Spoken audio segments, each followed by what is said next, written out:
Hola, ¿qué tal? Bienvenidos a este nuevo episodio de podcast Los Tiempos. Nos da muchísimo placer tenerlos de nueva cuenta todas las semanas, todos los miércoles estrenando un nuevo capítulo. Ya estamos en la edición número 95 y siempre lo reiteramos, ojalá Dios mediante llegaremos pues a los 100 capítulos de este podcast Los Tiempos.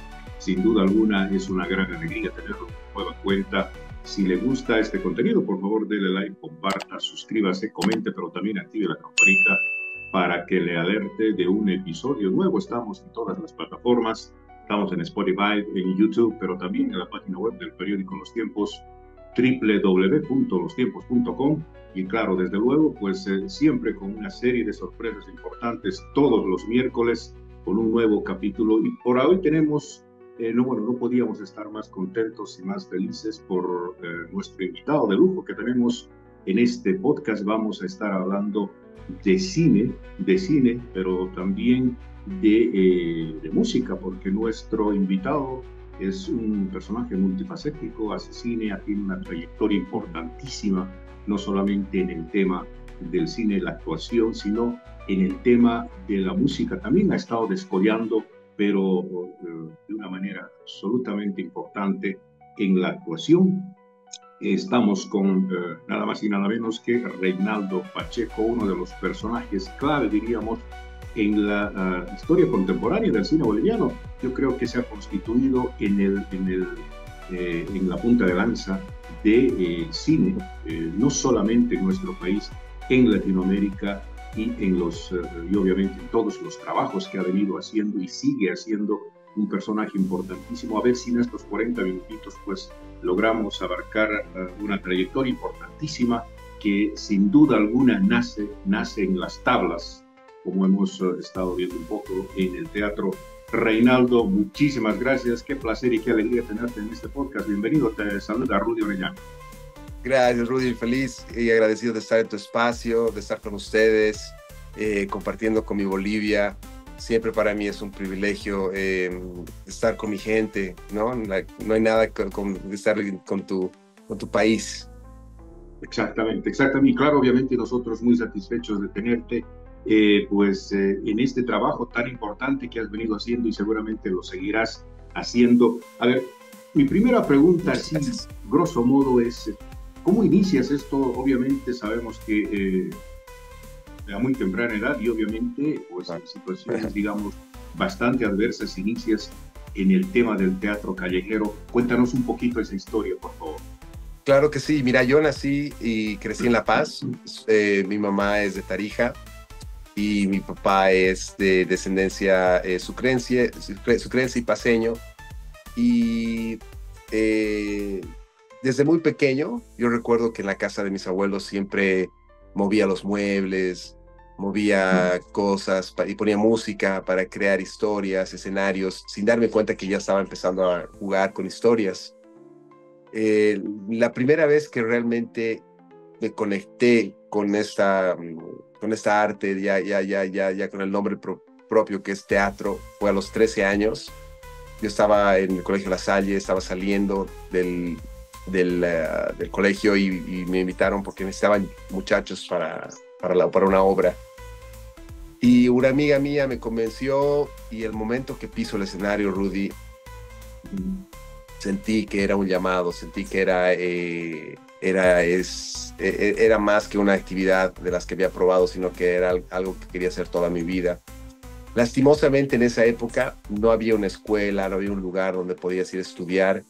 Entonces mis verdaderos primeros pasos académicos en el teatro fueron con gente que hacía teatro de callejero, teatro del oprimido, teatro en las cajas negras, en las plazas. Y, y fue fantástico porque en su momento se veía como una especie de que no tenía oportunidad, de que no teníamos capital, de que no había nada para hacer esa arte que amo tanto. Pero eso me empujó a que aprenda a hacer de todo, a que aprenda a escribir guiones, a que aprenda a hacer escenarios, a hacer luces. Prácticamente hacíamos de todo para nosotros poder montar nuestros espectáculos. Ahora, yo creo que es un poco, supongo que es un poco el cimiento, ¿no? Es decir, esa infraestructura que te da fortaleza para seguir adelante. Y como tú dices, creo que esa formación es fundamental un poco para poder escalar paulatinamente. De pronto cumples 17 años y creo que ya tienes escrito una obra de teatro. Claro. ¿Cómo fue ese proceso un poco, primero, de enamorarse del teatro y segundo, de poder también escribir obras de teatro? Claro, porque en esa época, estamos hablando de hace 20 años, no había internet como hay ahora, era nuevo. Entonces, justamente buscábamos en Bolivia extranjeros que lleguen de Argentina, de Colombia, de México, de Chile, para pedirles que nos presten sus textos y nosotros fotocopiar las técnicas y aprender de diferentes técnicas de actuación. Y también de la misma forma la dramaturgia, ¿no? No era un... Bolivia no era un país que ponía énfasis como hoy. Siento que hoy se pone mucho más énfasis en el arte. No había un fondo que apoyaba para hacer cine. No había, repito, no había escuelas. Entonces, esa fue, digamos, el principio de la mecha de esta hermosa profesión en la que sí, a mis 21 años ya había escrito obras, había leído varios libros de actuación y también cada año hacía teatro con quien podía, ¿no? Trabajaba también con maestros en Bolivia como David Santalla, David Mondaca, Pato Hoffman, que era como nuestra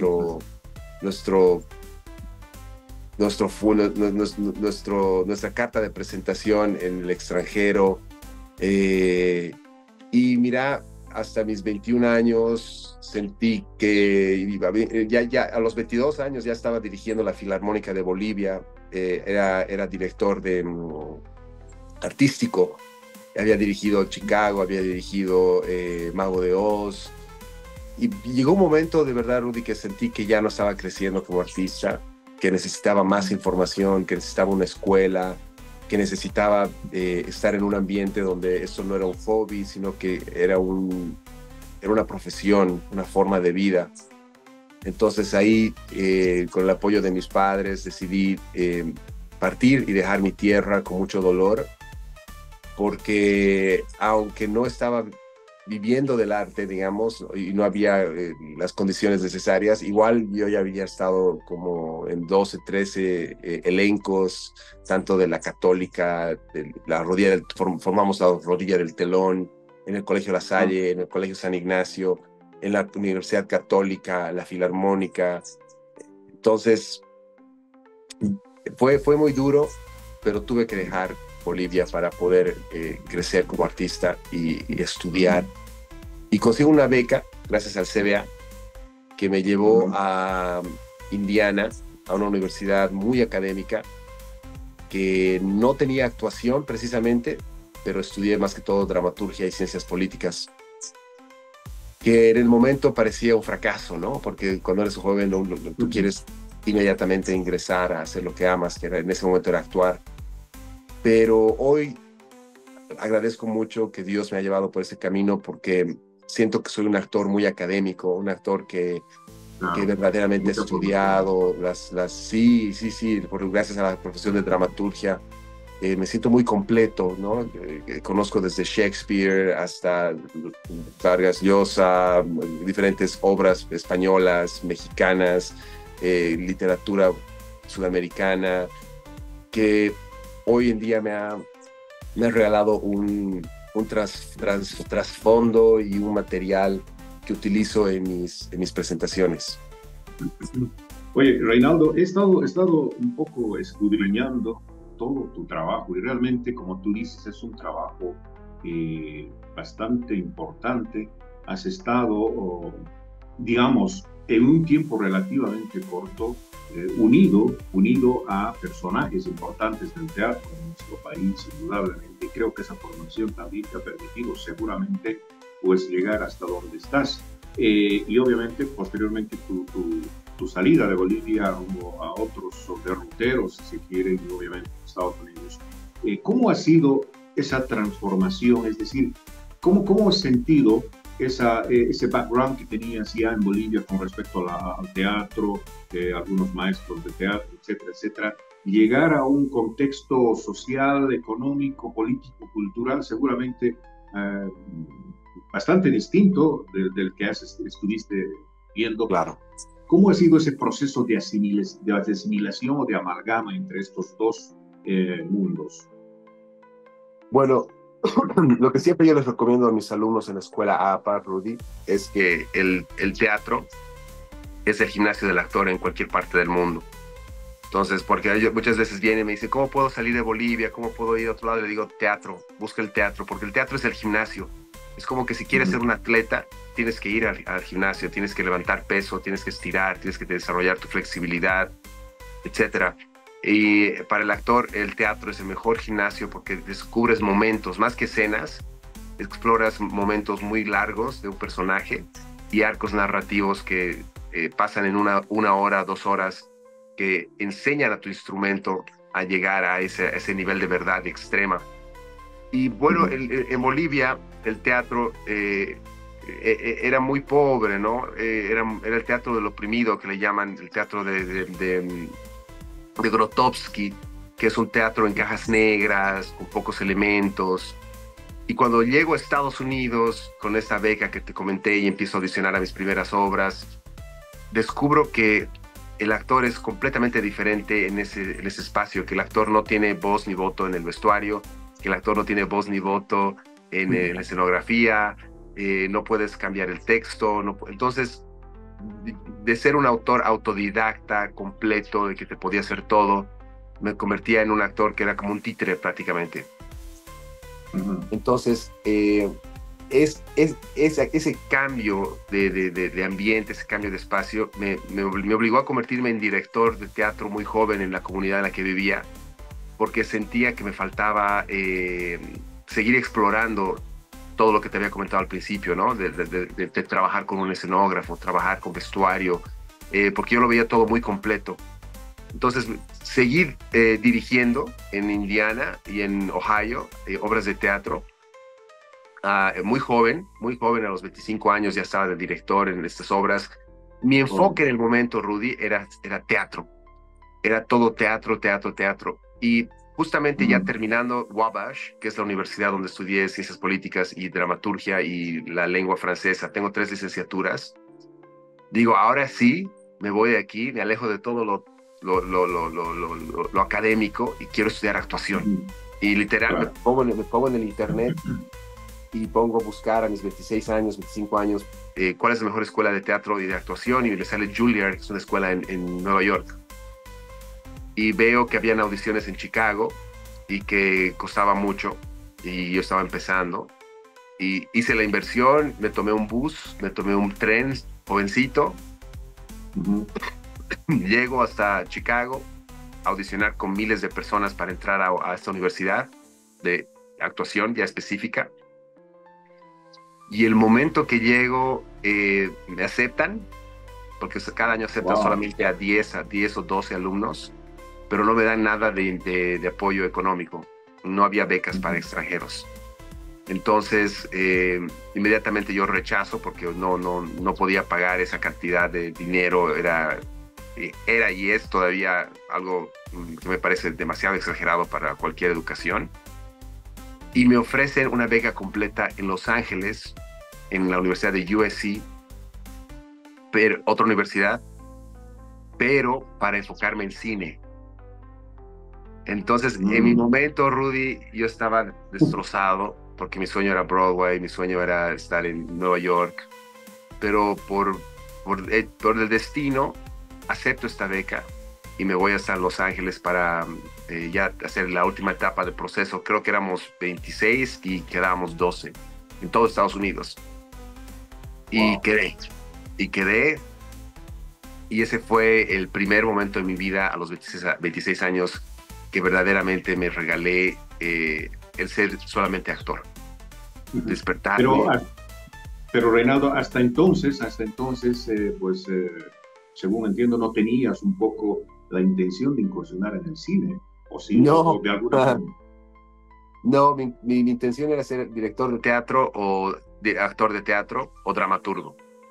Ya. Y cuando no me salen las becas donde yo quería, y de pronto llego a USC, todo era actuación, actuación, actuación. Éramos 12 alumnos en la escuela que comenzamos y desertaron 2, terminamos 10.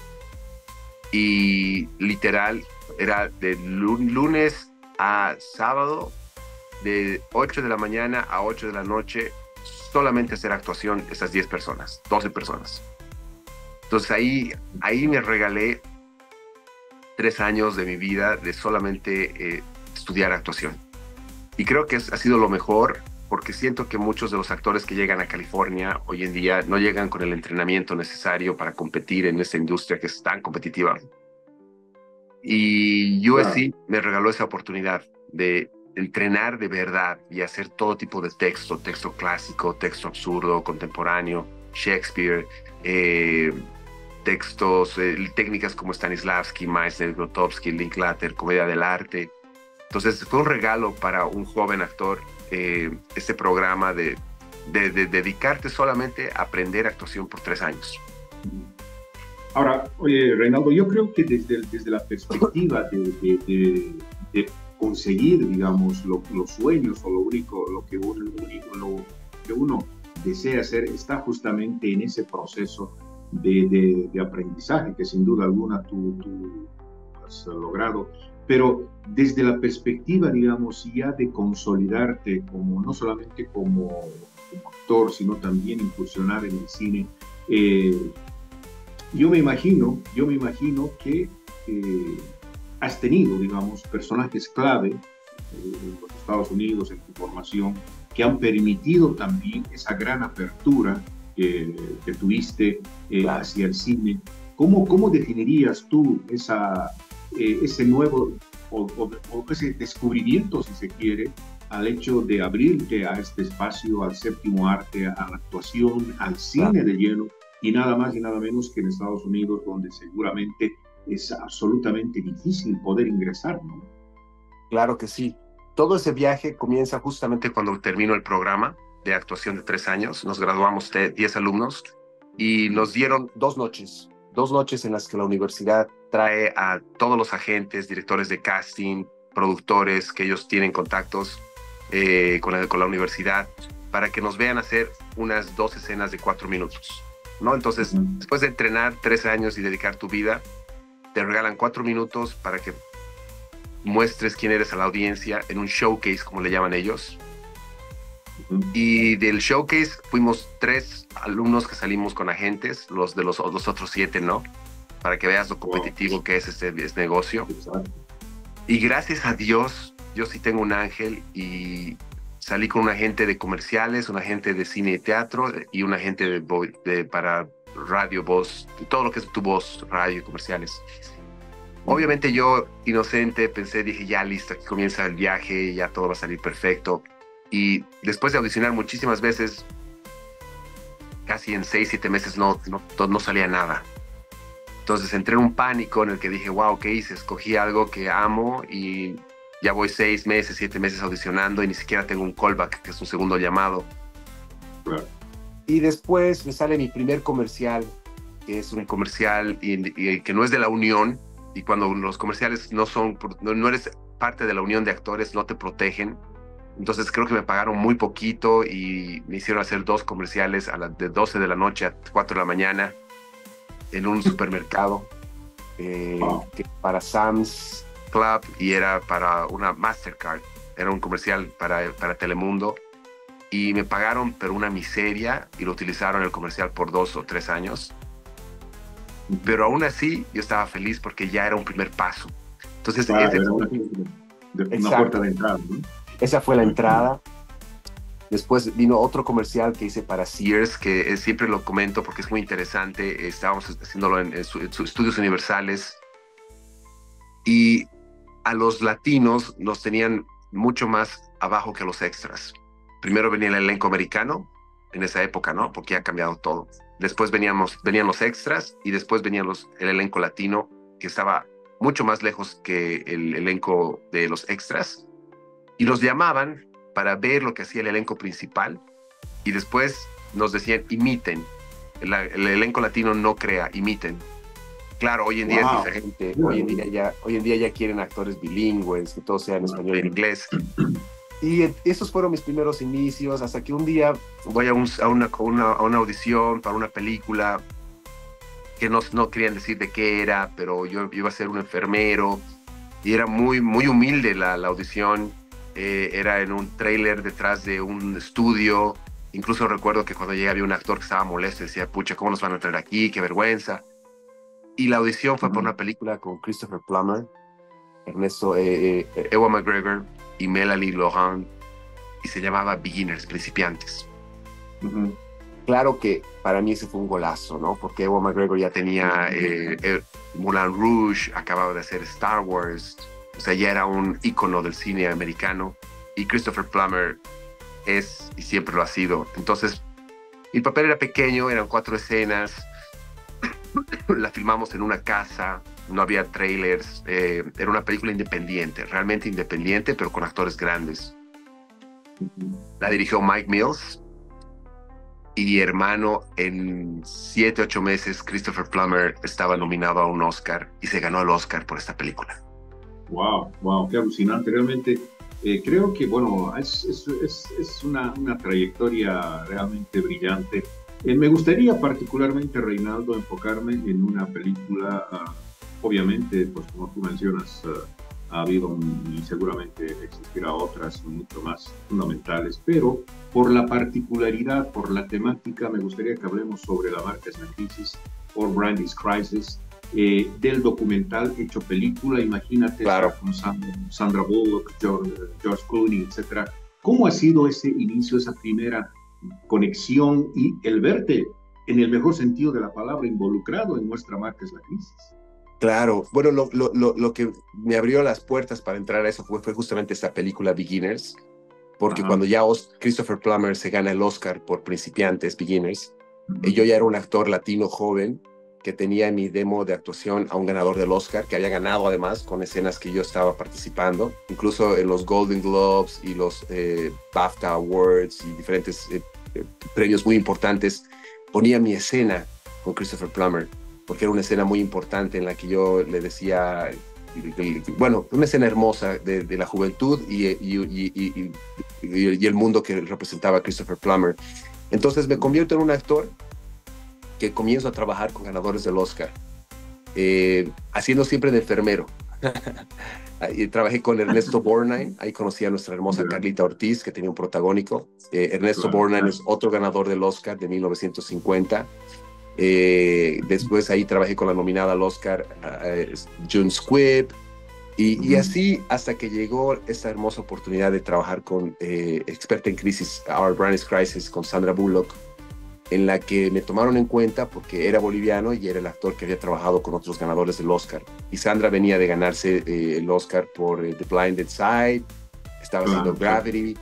Entonces todo el mundo estaba a la expectativa de esta nueva película porque era literal la película que le daba continuación a sus nominaciones o a los premios que había ganado. Y audicioné en Estados Unidos. Yo contacté a la directora de casting y la directora de casting inmediatamente me respondió y me dijo, no tienes el perfil, eres demasiado güerito, porque es mexicana ella, eres demasiado güerito, eres demasiado blanco, lo siento. Entonces yo agarré, hermano. Pero soy boliviano. Exacto, yo dije, no, ¿qué quieres? ¿Quieres que esté más bronceado? Me fui a un lugar y me hice broncear con estos bronceados que ahora ya están, que se ven muy naturales. Y me grabé la audición y le pedí a mi agente de Los Ángeles que mandara mi audición a la otra directora de casting que estaba en Nueva York, porque la de Los Ángeles ya me tenía vetado. Entonces mandé la audición a la otra directora de casting, mandé la audición ya bronceado. En Bolivia también comenzaron a hacer el casting. Mandé esa audición también por Bolivia y empecé a disparar emails a todo el mundo. O sea, no fue un papel que me lo dieron así, como que realmente tuve que pelear. Y después de 2 meses de esperar, me dieron el personaje. Ese Wow. personaje fue muy importante para mí porque es la primera vez que hacía un protagónico. Ya había hecho Ujú. protagónicos, pero no tan importantes, Sin Hombres, junto a Eva Longoria, que del Castillo, pero Claro, esta sí. película era otro calibre, ¿no? Estaba trabajando con puro ganador del Oscar, con Por supuesto. Sandra Bullock, George Clooney, Anthony Mackie, que está también nominado a un Oscar, que es el de Marvel, del Capitán América. Estaba trabajando con Billy Bob Thornton, que también es una leyenda y ganador del Oscar. Entonces, ese fue el primer proyecto que verdaderamente me posicionó en Hollywood Ujú. como un actor que además que ya había trabajado con otros actores de ese calibre, que podía llevar protagónicos en producciones tan grandes. Ujú. Y fue un Bueno, en todo éxito. caso, yo pienso, Reinaldo, que ha sido una especie también de parteaguas, ¿no? Es decir, un inicio, digamos, a lo grande para ingresar no solamente a las grandes producciones, sino también al hecho de poder decir, bueno, yo soy Reinaldo y tengo este background y he hecho estas cosas y voy a seguir haciendo. Ahora Sí, bien, me gustaría que hablemos un poco sobre los estereotipos. Tú sabes perfectamente que, bueno, en la década de los 90, 80, pues eh, eran muy contados los hispanoparlantes ingresar a la industria del cine de Hollywood, inclusive teniendo, digamos, una gran carrera, era casi difícil, era imposible ingresar, y si es que lo hacían, eran, digamos, como tú desde ese momento, eh, personajes secundarios, de prostitutas, de narcotraficantes, de rateros, etcétera. Entonces había, digamos, ciertos estereotipos. Yo pienso que eso, bueno, de alguna manera ha ido transformándose, no solamente por una cuestión de inclusión, sino también por el talento, ¿no? El talento. Creo que uno de los factores fundamentales es el talento. ¿Cuál es tu visión en este momento con respecto a ese tema? No solamente dentro de la industria, sino también el hecho de abrirse camino, de abrirse campo a través de películas que valen la pena o de producciones bastante grandes. claro. Mira, hermano, cuando yo he entrado en Hollywood, como te decía, era otro mundo, ¿no? Ser latino era estar más abajo que los extras.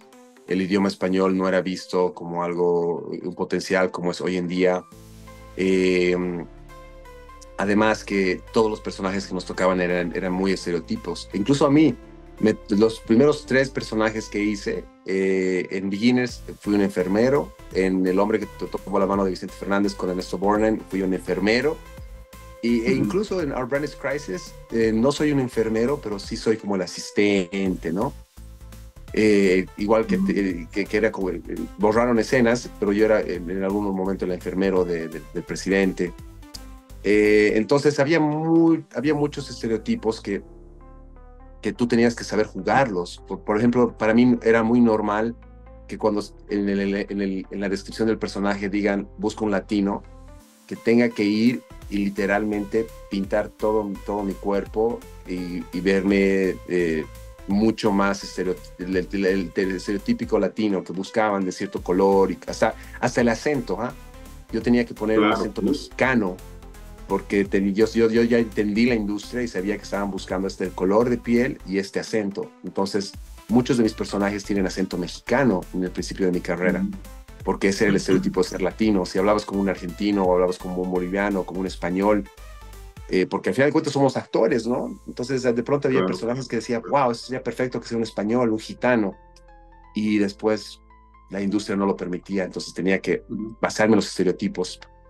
¿Qué pasa y por qué cambia esto? Las plataformas llegan y empiezan a traer contenido de otros países y empiezan a hacer lo que nunca se había hecho en la industria americana, que son los doblajes. El doblaje siempre era del inglés al español. Eso era muy normal. Y el doblaje del español al inglés era siempre subtitulado. Y obviamente la audiencia americana no está acostumbrada a ver películas, solamente los muy inteligentes, los muy eruditos, que buscan de cines europeos, de cine de autor, eran los que se veían esas películas con subtítulos. Pero las masas no tenían el menor interés de ver una película latinoamericana o española o una serie con subtítulos. Ujú. Entonces, ¿qué hacen las plataformas?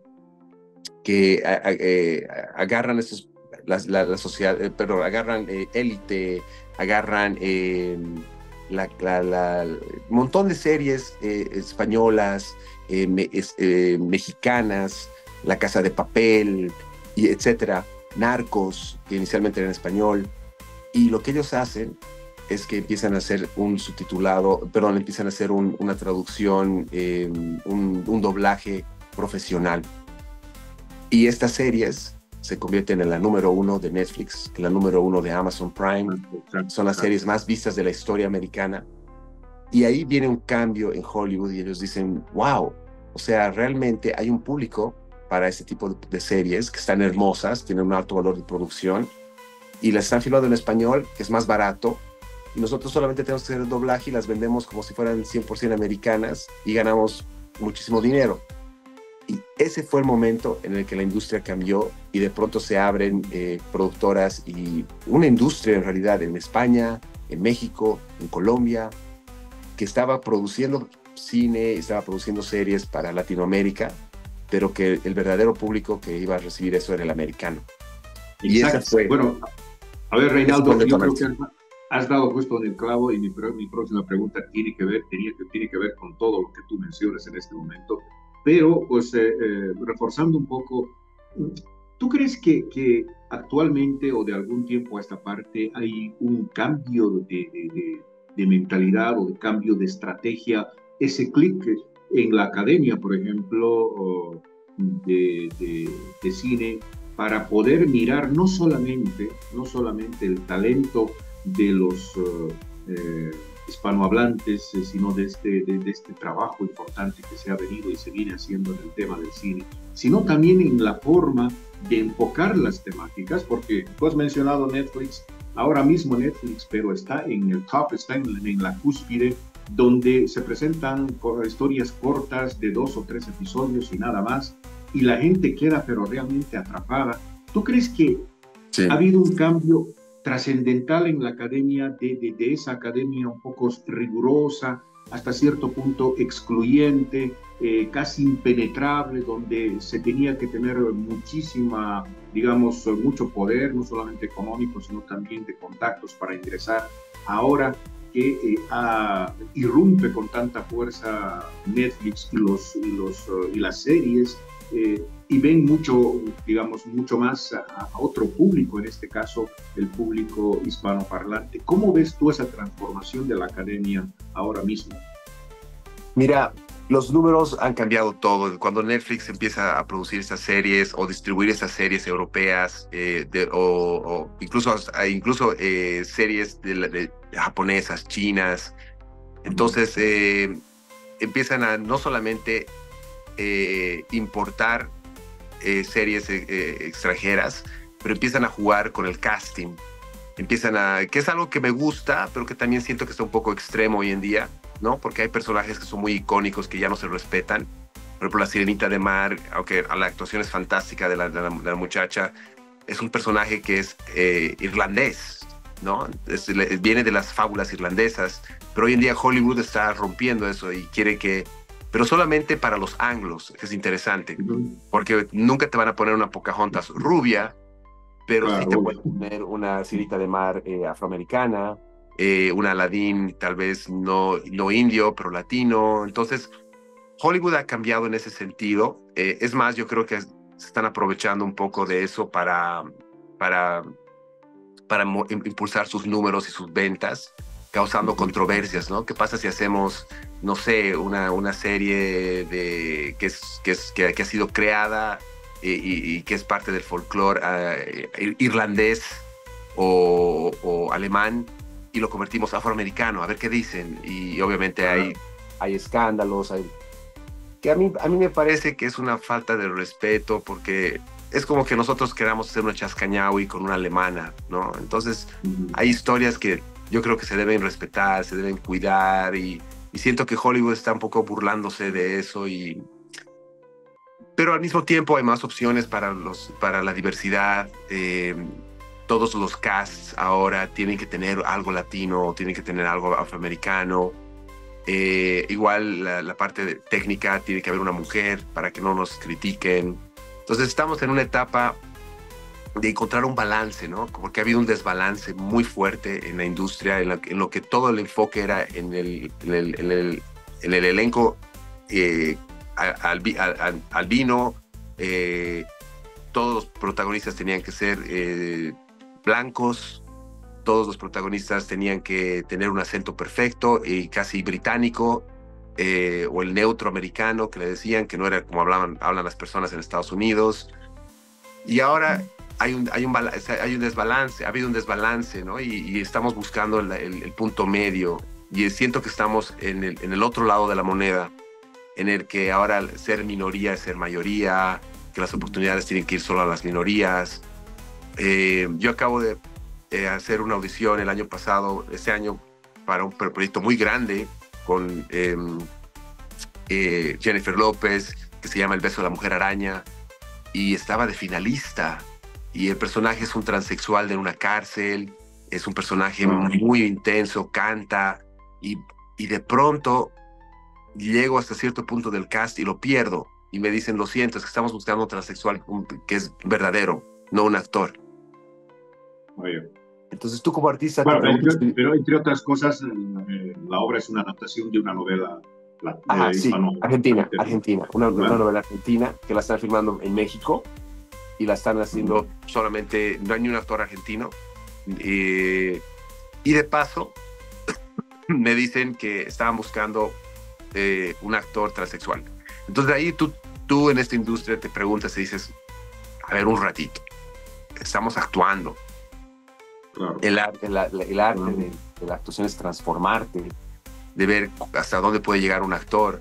Y ahora voy a empezar a perder papeles porque no soy el verdadero, o sea, ¿dónde queda la actuación y la transformación? Entonces estamos en una etapa interesante.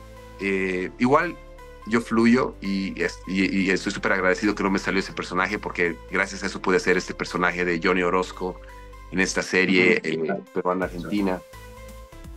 Pero es interesante, estamos en una etapa interesante donde hay más apertura, pero al mismo tiempo hay momentos en los que dices que no hay tanta apertura y que están más que todos enfocados en el estereotipo nuevo que ha surgido, que es ser lo original. Claro, pero de todas maneras, Reinaldo, seguramente también hay más inclusión, si se quiere, ¿no? Porque, bueno, con todo lo que ha sucedido, incluso antes de la pandemia, durante la pandemia y después de la pandemia, ha habido una demanda, sobre todo del universo afroamericano, donde pues su participación era casi, digamos, medianamente importante, y al margen de eso, pues también los escenarios para esas personas eran de otras direcciones. Por ejemplo, me estoy imaginando en Black Panther, una película que hace una gran referencia, digamos, a la inclusión, y otras también. Pero también enfocándonos en el mundo hispanoparlante, seguramente tú has sentido y sigues en ese proceso de poder, digamos, reivindicar constantemente la actuación y obviamente del universo hispanoparlante. ¿Cómo ves tú el ambiente entre los mismos actores hispanohablantes en los Estados Unidos o en Hollywood? ¿Hay comunión? ¿Hay solidaridad, o hay una comunidad que se da el espaldarazo, la ayuda, etcétera? ¿O cada quien va por su como dice, bueno, los Estados Unidos, por su trasero? Claro. Mira, yo creo que Hollywood tiene una magia muy linda que te muestra quién eres. Si tú llegas a Los Ángeles con la idea de utilizar a las personas, la idea de trepar, de entrar en la industria como sea, en un abrir y cerrar de ojos puedes convertirte en un groupie y estar en esas fiestas, en los eventos, pero también te vas a rodear de ese tipo de gente. Claro. Hollywood también tiene grandes artistas, ¿no? Llegan los mejores cuentacuentos de nuestra generación, llegan los mejores directores jóvenes, los mejores actores de cada país. Entonces, hay mucha dualidad. Hay lugares y hay espacios donde hay apoyo, donde hay una comunidad artística, donde están los verdaderos artistas de nuestra generación. Y también hay una comunidad muy superficial, muy, como tú decías, que no se apoya, que más bien están ahí para trepar y utilizar la sexualidad para conseguir cosas. Entonces, es interesante el Hollywood que cada persona experimenta. Gracias a Dios yo llegué a Hollywood para estudiar, yo llegué a Los Ángeles a hacer una maestría, yo estaba rodeado de profesores, actores que trabajaban, que me han guiado muy bien y me han ayudado en situaciones que han sido muy extrañas, porque es una ciudad, al final de cuentas es una meca, ¿no? Y es una ciudad, es una jungla de cemento. Entonces mi experiencia en Hollywood ha sido muy linda, la verdad. Yo siempre he estado rodeado de gente que ama el teatro, gente que está desarrollando proyectos, historias, que van a los festivales de cine. Eh, lo que sí siento es que eso de la inclusión también tiene un lado negativo que se ha convertido en la exclusión, que de pronto ahora ser parte del grupo de los anglos es ser negativo. Y lo he escuchado y lo he visto, ¿ah? A muchos agentes decir como que no quiero ver a ningún actor caucásico, no me interesan, porque ahora solamente quiero actores de minorías. Y claro, yo me pongo a pensar y digo, qué interesante, ¿no? En vez que este nuevo movimiento de la inclusión enseñe de que todos tenemos que tener nuestro espacio, aunque cierto grupo haya predominado en cierta época, que es lo mismo que pasa en la política, ¿no? De pronto aparece un político que dice, ahora vamos a buscar la igualdad que no ha existido, y entran en el poder y lo que tratan de hacer es destruir la mayoría convirtiendo a la minoría en mayoría a la fuerza. Y era un poco también, Reinaldo, lo que en su momento pregonaban, digamos, los directores o actores de cine independiente, es decir, romper claro. Un poco con ese sometimiento y hacer cine de la manera más libre y democrática. Exacto, exacto, pero esa democracia ya no existe, porque ahora de pronto cualquier historia, y lo triste, y lo que a mí me preocupa, y por eso hablo de este tema, es que en algún momento se puede dar la vuelta a la moneda otra vez, y que de pronto traten de excluirnos a los latinos, excluirnos a los afroamericanos, como ha sido la historia hace tiempo, porque ya hay un movimiento que está rechazando esta extrema inclusión, que al final no es una inclusión si estás haciendo la exclusión de otro grupo, ¿no? Bueno, volvamos un poco a lo tuyo, Reinaldo. Hablemos de APA, que es una escuela de actuación. Sabemos perfectamente que has creado esta escuela y realmente me parece un logro importantísimo, un hito realmente fundamental, no solamente porque tú eres un personaje muy joven, eres una persona que se ha formado, eres boliviano sobre todas las cosas, y en territorio estadounidense estás con esta escuela de actuación. ¿Cómo inicias y en este momento, así grosso modo, cómo estás manejando el tema de agua? Claro. Mira, cuando yo parto de Bolivia, parto con el corazón roto, porque yo tenía una comunidad hermosa de arte teatro, de la Filarmónica de Bolivia, tenía amigos, pero no se podía vivir de la actuación, no había un lugar donde podías estudiar. Entonces yo hago una promesa y digo, Dios, si alguna vez me va bien, quiero retornar a Bolivia y dar esa oportunidad a quienes no la han tenido como yo no la tengo. Y el momento que empiezo ya a hacer películas, con mi maestría de actuación, de dramaturgia, yo legalmente en Estados Unidos podía crear un programa académico, porque ya tenía la maestría, ya era un MFA. Entonces, para tú crear un programa académico, tienes que ser o un MFA o tener un doctorado. Entonces, como no existe doctorado en actuación, yo ya estaba capacitado para crear un programa académico. Y lo que hice fue crear un programa académico un programa no tan académico, perdón, sino de técnicas prácticas de teatro que tú puedes aplicar a cine. Y la he basado mucho en esta maestría que hice de actuación. Entonces lanzamos el programa en Los Ángeles para Bolivia, y inmediatamente La Paz, Cochabamba y Santa Cruz se unieron, y fue un boom, porque entraron como 300 alumnos, o sea, realmente había una demanda, que los chicos querían aprender actuación, y creamos el programa para que ellos reciban sus certificados desde California. Y la escuela creció tanto en Bolivia que de pronto me pidieron abrirle en Los Ángeles. Y en Los Ángeles se fue a Miami. Wow. Y cuando vino la pandemia, creamos programas en línea. Entonces, mira cómo es la vida, Rudy. Yo he creado este programa para Bolivia, para retornar, para las nuevas generaciones, y de pronto se convierte en una de las escuelas más importantes de Los Ángeles para actores que son bilingües, porque nosotros dábamos las clases en inglés y en español. Y hoy en día tenemos alumnos que han pasado como Karol G, que la hemos preparado para una serie con Sofía Vergara. Tenemos alumnas mi alumna estrella, que se llama Camila Morrón, con la que comencé, le di su primera clase de actuación, y este año ha sido nominada a un Emmy por Daisy and the Jones. Aparte, ha pasado las Kardashians. Kendall Jenner ha sido mi alumna privada muchos años.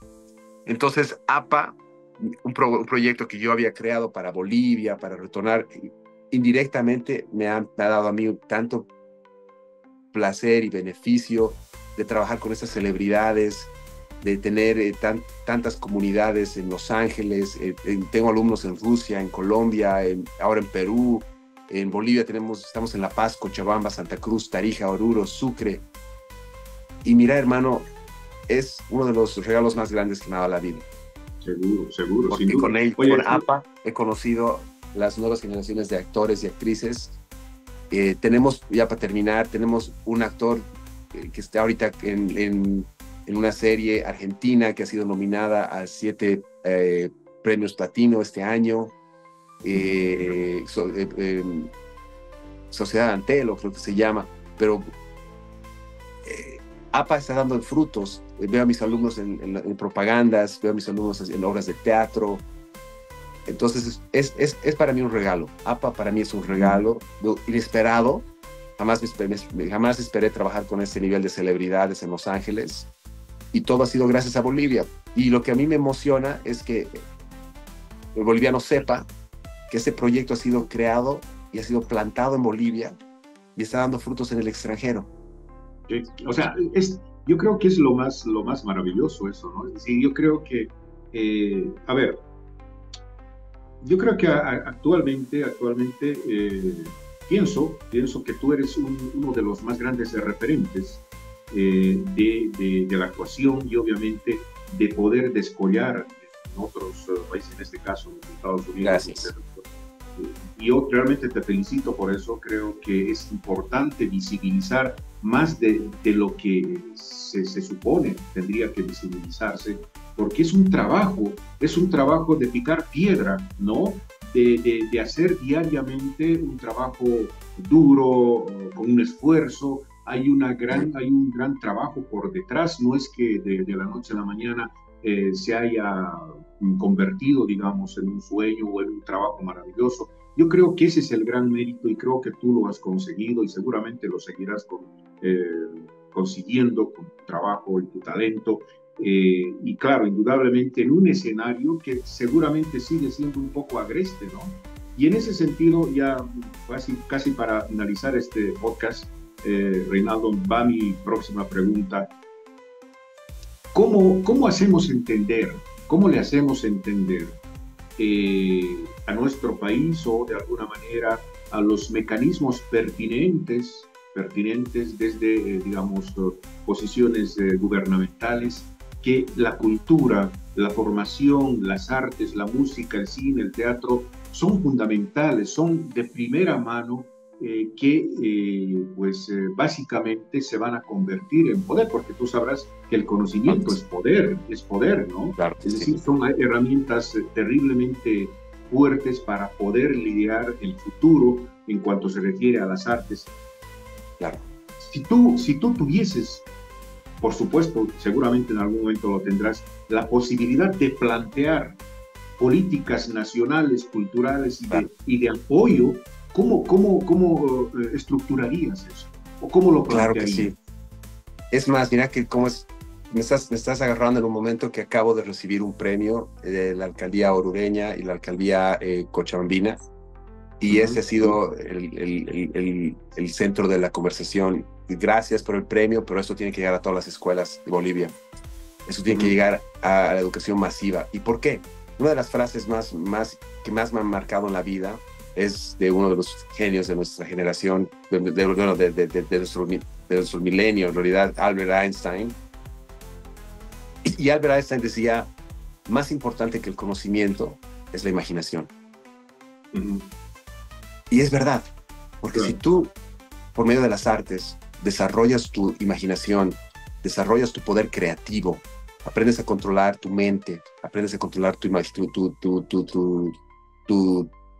instrumento, tu cuerpo, tus emociones, para encontrar un balance y poder crear, vamos a crear seres creativos, vamos a dar vida a personas, a nuevas generaciones que van a tener ese poder con el que creas empresas, con el que creas leyes, con el que transformas el planeta, con el que cuidas la naturaleza. El poder creativo es más importante que el conocimiento. Entonces, a mí me da mucha pena que en nuestra educación no haya un programa que te enseñe a conectarte con tu poder creativo. Pero de verdad, ¿no? Un programa profesional hecho por personas que han estudiado, que se dedican a esto, y además que den esa oportunidad a las nuevas generaciones, porque esto está pasando en otros países. Las civilizaciones más avanzadas, como la China, la Rusia, incluso Estados Unidos, ellos la tienen clarísima. Ellos saben que si tú tienes una generación que sabe utilizar su poder creativo, tienes un poder. Entonces, en mi sueño es que algún día, en mi narrativa, APA, el programa académico que tenemos, no solamente llegue a algunas personas, sino que sea algo de las escuelas populares, fiscales. Estamos trabajando con fundaciones que ayudamos dando clases a niños que han sido víctimas de tráfico humano y abusos, y la sanación es increíble. Entonces mi sueño, hermano, es que algún día este programa académico no solamente llegue a un grupo selecto, sino que sea parte de la educación boliviana. Qué maravilla, espero que así sea, y creo que pues con todo lo que ha sucedido, que ha sucedido y seguramente que seguirá sucediendo, es más que necesario que pase eso. Una última pregunta, Reinaldo. Estás en un proceso realmente importantísimo y fundamental, porque obviamente, lo reitero una vez más, estás un poco como el abanderado de nuestra patria.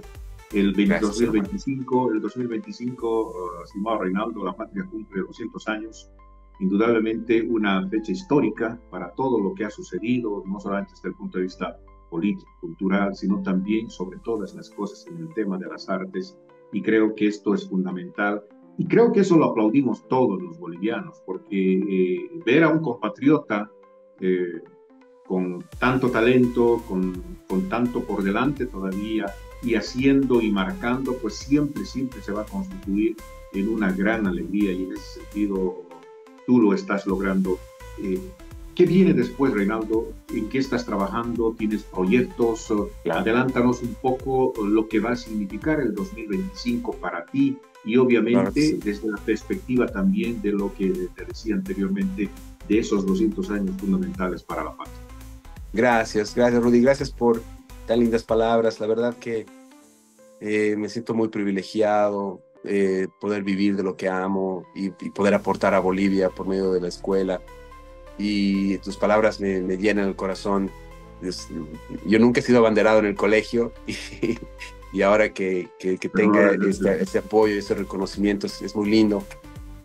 Bueno, en este momento estoy promocionando una serie, telenovela que hemos hecho, que ya se ha vendido y está ahora en Bolivia, justamente, se llama Tu nombre y el mío, sobre el grupo Néctar, que ha sido un gran desafío porque he aprendido a cantar como Johnny Orozco. He tenido que verme desde mis 20 hasta mis 35, he tenido que engordar, bajar de peso, bailar el acento peruano.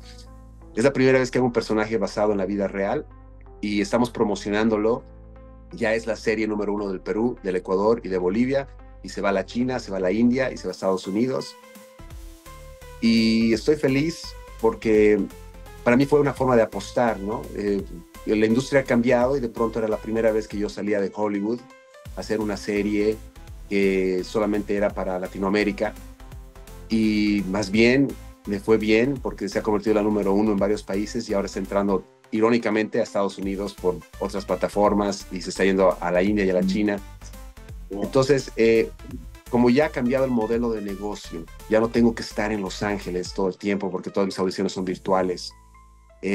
Todas mis filmaciones son en otros países. Hice una película con Ozuna recién hace dos años en la República Dominicana. He trabajado en México, ahora estoy en Argentina, en Perú. Entonces, es seguir ese camino de hacer estas historias. Ya el año que viene ya me han contactado para 2 películas y una serie, gracias a Dios. Entonces estamos en eso. Todavía no puedo anunciar nada de lo que viene por contrato de confidencialidad, pero se vienen cosas lindas y voy a seguir promocionando esta serie que la recomiendo a todos. Si no han visto Tu nombre y el mío, es una historia hermosa latinoamericana de este cantante que ha marcado el corazón de todo Sudamérica. ¿En algún momento te interesaría dirigir? Estar como director. Sí, porque mira, mis primeros pasos han sido, estoy volviendo a mis primeros pasos, estoy escribiendo mucho. Este año me han contratado para escribir 3 guiones. También yo dirigía mucho teatro y dirigía mucho cine, y justamente cuando estaba filmando Experta en Crisis con David Gordon Green, en una escena yo me puse a dirigir porque todos los extras estaban recibiendo los panfletos de Goni con mucha alegría, y yo empecé a decirles, no, oye, no, en este momento de la película todos están enojados con él, entonces no me reciban los panfletos. Y cuando David ve que ninguno me recibía, dice, ¿qué ha pasado? Y todos me apuntan, ¿no? Y David viene a mí y me dice, ¿qué te pasa? Y yo le digo, no, es que en este momento de la historia nadie recibiría un panfleto tan alegre si es el personaje más odiado del año. Y me mira y me dice, tienes razón, pero no vuelvas a dirigir más en mi set. ¿Escuchas? Y obviamente yo asustado, sí, perdón. Cuando unas horas después me llama y me dice, Reinaldo, ya entiendo lo que está pasando. Me dice, tienes un lado tuyo que es de director, y me gustaría ver lo que diriges algún día. Y se me quedó, y de ahí claro, yo dirigía la Filarmónica en Bolivia, dirigía obras de teatro en Estados Unidos. Entonces estoy volviendo, hermano, a escribir guiones, y estoy volviendo a dirigir, que fueron mis primeros pasos en este viaje tan hermoso. Qué maravilla, Reinaldo. O sea, no me resisto a esta última pregunta. ¿Cuál es tu top 10 de películas bolivianas, del cine boliviano y del cine en general? Porque, del cine estadounidense o del cine francés. Claro, mira, de Bolivia, la película que no voy a ser un poco injusto, es Fuertes, porque estoy en ella, he participado. Y amo esa película porque es la primera película grande, masiva que se hizo, que es 100% boliviana. Es una película épica de guerra, jugadores de fútbol, con cientos de extras. Y para mí, como productor de cine, porque me terminé siendo productor ejecutivo, tratando de vender la película y traer algo de inversión y moverla con contactos, fue una carta de presentación muy fuerte en la que todos decían, esto es boliviano, esto es 100% boliviano, y esto ha costado tanto. Entonces, yo siento que Fuertes ha sido una película que potencialmente nos puede abrir industria, con la que podemos ir a plataformas y decir, miren, esto es hecho en Bolivia, esta es la calidad, este es el valor de producción, ya estamos listos. Entonces, esa película la llevo con mucho humor, y bueno, tengo tantas películas de Mi socio, Olvidados, de Carlos Ortiz, que es una película muy bonita. Siento que el cine boliviano va a entrar en un nuevo auge. Películas extranjeras, soy un poco de la escuela vieja, amo a Fellini, amo a Pasolini, a Kubrick, Hitchcock. No quiero sonar como un viejito, pero siento que... No, son las más maravillosas, obviamente. Son las que han sentado las bases para el cine, obviamente. Sí, exacto. Sí. Bueno, en todo caso. Y hoy en día tenemos un montón de genios, montones de películas nuevas que están apareciendo, de nuevas personas, que estamos en un boom gracias a la digitalización y a las plataformas. Y finalmente esta industria ya no está monopolizada por solamente ciertos directores. Exactamente. Oye, Reinaldo Pacheco, tengo que despedirme con todo el dolor de mi corazón. Nos hemos excedido un poco, Querido pero Rudy. qué placer conversar contigo, dialogar y obviamente qué placer de saber que indudablemente pues un compatriota, un boliviano está en la posición en la que tú te encuentras. La verdad es que no todos tienen esa luz y obviamente esa gran posibilidad de hacerlo. Y si es que tú la tienes, por favor, también desde esa perspectiva reivindica constantemente esta nuestra realidad positiva, indudablemente, porque muchas veces, la visión un poco obtusa nos hace ver una realidad siempre negativa y nuestro país es maravilloso, nuestro país tiene muchísimas cosas que dar, talentos como el tuyo, por ejemplo, que Muchas están ahí gracias. firmes al pie del cañón, como se dice, para poder reivindicar y estar como vanguardistas de las artes, de la cultura y en este caso, pues del cine. Reinaldo Pacheco, un gran abrazo, Un gran muchísimas abrazo. felicidades y esperemos que la próxima Gracias. nos veamos personalmente pues para saludarnos. Muchísimas gracias por Gracias, estar hermano. en Un abrazo. esta. Muchas gracias. Y un saludo a toda mi Bolivia. Gracias. Gracias en todo caso también a ustedes por seguirnos todas las semanas. Estamos todos los miércoles estrenando un nuevo capítulo en Podcast Los Tiempos, este espacio tan fundamental para reivindicar siempre lo que significa la cultura, las artes, la literatura. Lo hemos hecho en múltiples ocasiones, pero también otros aspectos fundamentales, la coyuntura, la economía, el tema político, siempre con una visión renovadora. En este caso, hemos querido dialogar con uno de los puntales fundamentales, acaso la punta de lanza de lo que significa el cine en nuestro país y obviamente a nivel del exterior, Reinaldo Pacheco, una de las figuras prominentes y obviamente también que seguirá descollando. Muchísimas gracias por estar en este podcast. Si le ha gustado este contenido, por favor, dele like, comparta, comente, suscríbase, pero también active la campanita para que le anuncie de un episodio nuevo. Muchísimas gracias. Estamos en todas las plataformas, en Spotify, estamos en YouTube, pero también en la página web del periódico Los Tiempos, www.lostiempos.com. Un gran abrazo de verdad y esperamos llegar al episodio 100. Hasta entonces.